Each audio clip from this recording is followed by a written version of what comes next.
After days of intense and dramatic negotiations, the Senate passed a landmark $2 trillion relief package for millions of Americans and businesses hurt by the coronavirus pandemic. The bill includes direct $1,200 cash payments to many Americans, $150 billion to help the healthcare industry, $500 billion for state and local governments and companies, and $350 billion in loans and assistance for small businesses. The measure passed unanimously, although only 96 senators were present because 4 were in quarantine after exposure to the coronavirus. The measure must now pass the House of Representatives before heading to President Donald Trump's desk. House Majority Leader Steny Hoyer said there will be a voice vote on Friday morning, which does not require in-person participation. While passage is not guaranteed, senators on both sides of the aisle expressed confidence they had reached a deal that would pass the Democrat-majority House. Over the past few days, the Senate has stepped into the breach. We packed weeks or perhaps months of the legislative process into 5 days.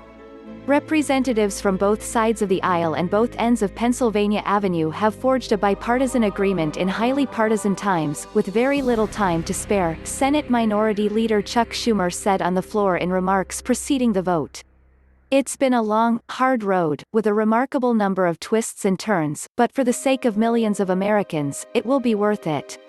Congressional staffers spent all day writing the 880-page bill after a deal was announced early Wednesday morning, and the text of the final agreement was not officially circulated to Senate offices until less than an hour before the vote. In a sign of the precarious nature of the situation, McConnell's office circulated one version of what was deemed the final text Wednesday evening, only to circulate an updated copy several hours later. Here are 6 key provisions, hashed out over long days on Capitol Hill. Direct payments to American taxpayers earning up to $75,000 will receive $1,200, and couples earning up to $150,000 will receive $2,400. Beyond those amounts, payments will decrease for individuals earning up to $99,000 and couples earning $198,000. Every child in single and two-parent households earning less than $198,000 will also receive a $500 payment. The payments will be based on 2019 tax returns, or 2018 if those were the last returns filed, but it is unclear when the payments will start. Expanded unemployment insurance. The government will provide people who are unemployed with a $600 weekly stipend for up to 4 months, on top of benefits already provided by states. These payments will go to people who have been laid off or furloughed, and to out-of-work members of the gig economy.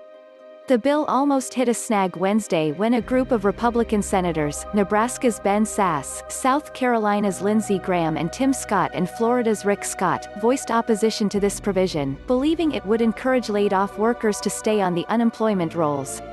The Senate ultimately voted on an amendment to fix the provision, but it failed, largely along party lines.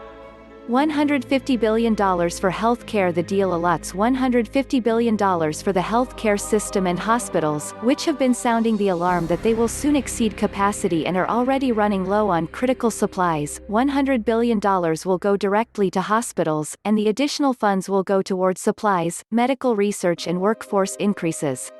Some $16 billion is specifically allotted for hospitals to procure supplies like personal protective equipment and ventilators.